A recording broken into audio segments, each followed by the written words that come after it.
Hai guys, selamat datang di YouTube channel Naksir Sneakers. Kali ini kita kedatangan sepatu Nike Kobe 11 Elite Protro. Dan rilisan yang kali ini tuh beda lah kalau gue bisa bandingin dengan beberapa rilisan Kobe sebelumnya kayak Kobe 5 Lower Merion, terus Kobe 6 3D ataupun Kobe 8 Year of the Horse. Ketiga sepatu itu gue masih ada pemikiran untuk ya udahlah gue nge-skip nggak apa-apa, nggak punya sepatunya nggak apa-apa. Sedangkan untuk rilisan Kobe 11 dengan colorway ini rasa-rasanya sih ini sepatu yang must cop buat gue. Secara sepatu ini merupakan sepatu yang bersejarah banget. Dulu gue udah sempet punya versi OG-nya yang colorway Bruce Lee, dan sepatu itu tetap sih sampai sekarang bikin gue kangen. Apalagi kalau ngomongin dari sisi colorway-nya sendiri, ini adalah sepatu basket terakhir yang dipakai sama Kobe Bryant di lapangan NBA. Kalau ngomongin sejarah sebagai Kobe fans, ini sepatu yang ya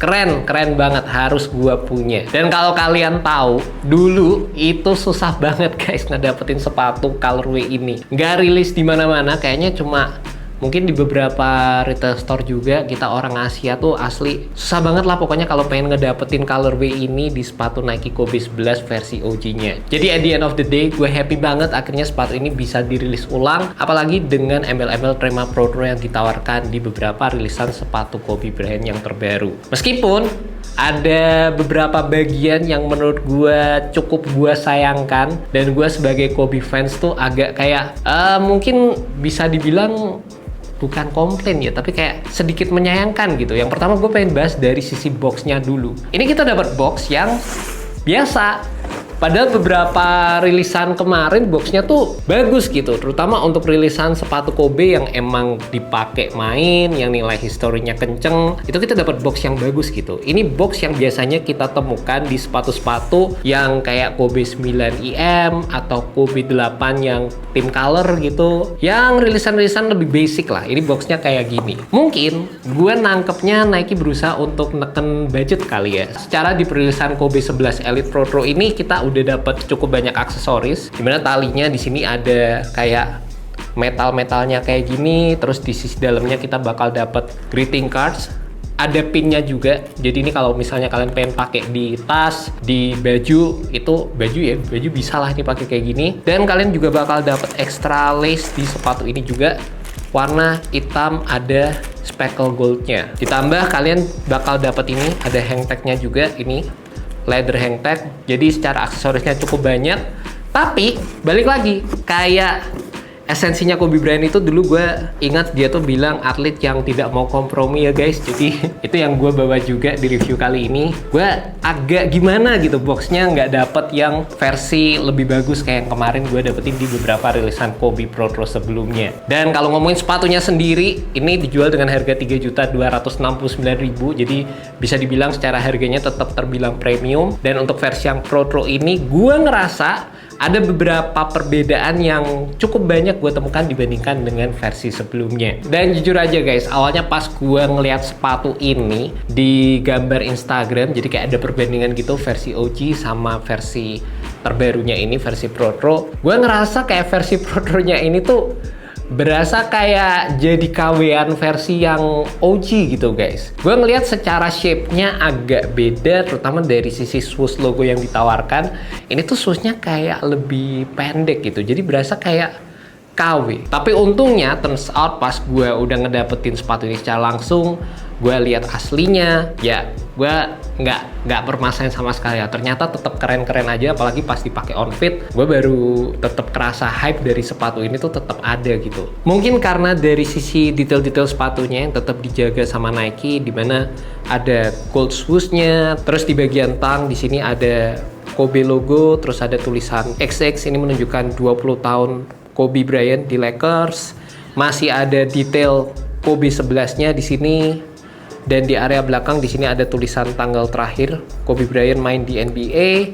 Sama yang di kirinya, di sini ada stitching yang menunjukkan ini cedera Achilles-nya Kobe Bryant. Selain itu di sisi dalam tangnya di sini ada tulisan 2026 rilisan tahun ini, yang secara keseluruhan menurut gue sih kalau ngomongin detail sih masih oke banget lah sepatu ini guys. Dan kalau ngomongin dari sisi teknologi, sepatu Nike Kobe 11 ini pada masanya adalah sepatu yang teknologinya itu menurut gue gacor banget guys. Dimana beberapa teknologi yang ada di sepatu runningnya Nike itu dimodifikasi sedemikian rupa untuk bisa ditaruh di sepatu basketnya Kobe. Dan yang pertama kita bisa ngomongin dari sisi materialnya, sepatu ini menggunakan Flyknit base material yang secara feel-nya itu lebih premium, lebih nyaman di kaki, tapi secara containment itu diperkuat dengan adanya TPU di bagian sela-sela knit yang ada di sepatu ini. Jadi kalau kalian lihat di materialnya, di sini ada beberapa bagian yang glossy di sisi atas, di bagian samping, hampir menyeluruh di bagian upper sepatu ini. Itu adalah material TPU yang dirajut di material knit yang ada di sepatu ini guys. Jadi itu berfungsi untuk memberikan durabilitas ekstra, memberikan struktur di sepatunya. Jadi secara containment kalian tetap terjaga sewaktu menggunakan sepatu ini di lapangan. Dengan perpaduan ini kelihatan banget evolusinya kalau kita bisa bandingin sama sepatu Nike Kobe 9, di mana material Flyknit yang digunakan di sepatu tersebut mostly di backup dengan adanya penggunaan fuse ataupun plastik material yang berasa agak kaku sewaktu dipakai. Jadi Kobe 11 ini feel-nya lebih movable, lebih premium, tapi tetap kuat juga. Jadi secara feel-nya lebih nyaman kalau dibandingkan dengan beberapa sepatu Kobe sebelumnya. Dan nggak sampai di situ aja, untuk lockdown yang lebih optimal lagi, sepatu ini juga menggunakan flywire di bagian sisi samping sepatunya, yang mungkin kalau warna hitam gini sebenarnya nggak terlalu kelihatan, tapi untuk beberapa colorway OG yang ada dulunya, di sini kelihatan ada implementasi flywire untuk membantu dalam memberikan lockdown yang lebih optimal sewaktu menggunakan sepatu ini. Selain itu, untuk versi Pro dari sepatu Kobe 11 ini juga pastinya menggunakan teknologi drop-in, teknologi yang udah familiar banget di sepatu Kobe, teknologi favorit gue juga. Ini kalian bisa copot insole-nya guys, nih kayak gini. Dan untuk insole-nya kali ini menggunakan kombinasi antara React X Foam, dimana ini menjadi salah satu foam andalan terbaru dari Nike yang dikombinasikan dengan adanya zoom unit di bagian heel sepatunya. Yang gue sayangkan di versi Pro-nya ini, bagian area forefoot yang di cut out nggak sedominan versi OG-nya. Jadi untuk yang versi OG itu dulunya Nike juga mengimplementasikan teknologi free di sepatu Nike Kobe 11. Cuma untuk yang versi Pro ini rasa-rasanya kok kayak nggak terlalu dominan gitu ya. Mungkin emang nggak yang terlalu signifikan, nggak sepenting itu. Menurut gue juga nggak terlalu pengaruh-pengaruh banget dari sisi fleksibilitas sepatunya. Tapi tetap nggak sih, dulu itu rasanya jadi teknologi yang ditambah, sekarang jadi kayak nggak terlalu dipikirin gitu sama Nike. Kayak ada bagian yang kurang gitu di sepatu ini. Untungnya aja bagian yang masih di keep, inner lining di bagian drop innya itu masih dijaga dengan baik. Dimana ini tuh jadi fitur yang gue udah pengen banget untuk diadain bahkan di sepatu Kobe 8, Kobe 9. Tetap dong Nike naruhnya di sepatu Nike Kobe 11 saja. Kalau fitur ini dihilangin juga di sepatu ini, rasa-rasanya gue bakal ribut sih. Dan kalau ngomongin feel dari cushion yang ditawarkan di sepatu Nike Kobe 11 ini, menurut gue sih masih nyaman-nyaman aja. Dimana di sepatu Kobe 11 yang versi sebelumnya pun juga masih sama mengutamakan dari sisi responsiveness, core feel, stabilitas yang sangat-sangat diutamakan. Dan ini merupakan sepatu yang feel-nya itu low profile tapi tetap nyaman banget dan cocok banget terutama buat gue guys. Gue dari dulu emang udah demen sama sepatu Kobe, dan setup sepatu kayak gini tuh yang emang bikin gue suka banget sama feel yang ditawarkan terutama waktu gue pakai di lapangan. Juga kalau ngomongin perbedaan yang paling signifikan dari sepatu ini sama versi OG-nya, pastinya ada di area traction sepatu ini. Jadi buat yang versi Pro ini coverage rubbernya ditambah lagi sama Nike, sedangkan kalau untuk yang versi OG-nya gue inget area tengahnya ini dibikin agak menjorok ke dalam dikit, jadi memberikan ruang ekstra untuk bagian-bagian sisi samping tractionnya untuk lebih expand lagi waktu dipakai. Cuma untuk yang versi terbaru ini kayak dibikin lebih flat aja gitulah. Gue nggak terlalu yakin gimana pengaruhnya waktu dipakai di lapangan. Rasa-rasanya secara coverage ini seharusnya lebih konsisten. Tapi satu hal yang gue yakin di sepatu ini,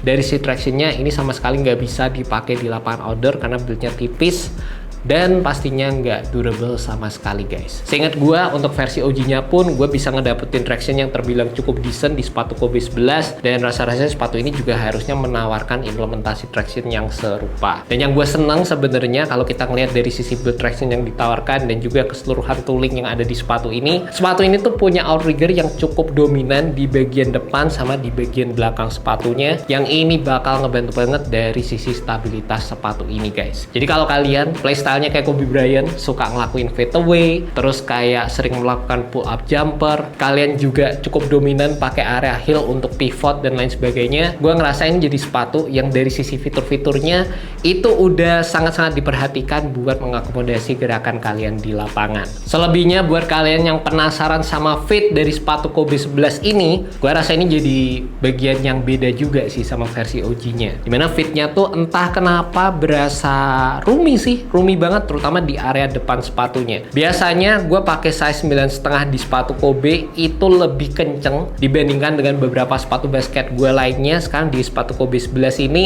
bahkan yang OG pun gue inget kayak tight aja gitu. Di sepatu ini berasa agak roomy sih, size 9,5-nya. Jadi gue denger beberapa teman-teman gue yang emang demen sama sepatu Kobe, mereka coba untuk downsize di sepatu Kobe 11 ini. Tapi mungkin buat kalian yang suka fitting yang agak roomy, buat kalian punya kaki lebar terutama, gue rasa-rasanya Kobe 11 ini lebih mengakomodasi ke arah sana guys. Oh ya guys, gue tuh baru sadar mungkin fittingnya berasa agak roomy tuh gara-gara drop in-nya sisi depannya tuh kayak nggak ada sidewall-nya tuh loh guys. Nih, seingat gue tuh dulu di sisi sini agak dilebihin gitu material.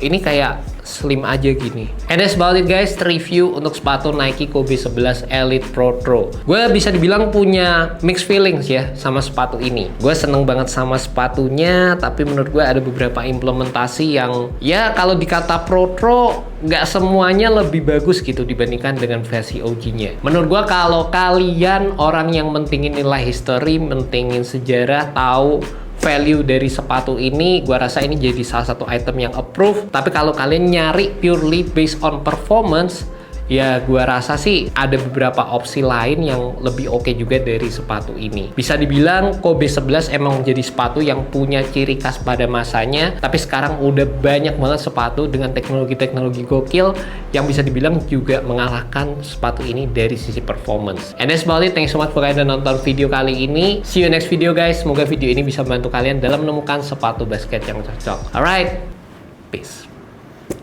Ya review harus jujur lah ya. Bagus-bagus. Enggak ya enggak lah.